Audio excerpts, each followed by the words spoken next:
এটা একটা anniversary cake.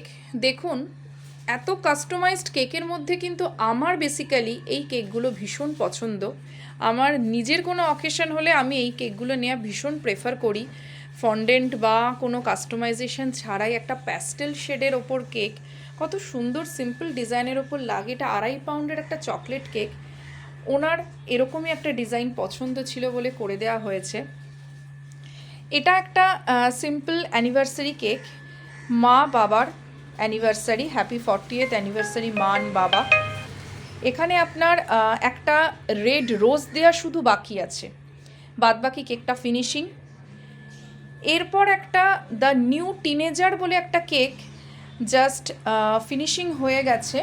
এটাও একটা দেখুন একদম সিম্পলের ওপর কেকগুলো, এরম না যে সবসময় কাস্টমাইজডই নিতে হবে। এই কেকগুলো এখনও ফিনিশিং হয়নি। এটা রেড জেল ফিনিশ, এটা একটা বেন্টো কেক জাস্ট, এটাও একটা সিম্পল ডিজাইনের মধ্যে হবে। এটাও একটা কেক, এটা আনফিনিশড হয়ে রয়েছে। বাদবাকি কেকগুলো ইভিনিংয়ের দিকে বেরোবে, ওগুলো একটাও ফিনিশ হয়নি।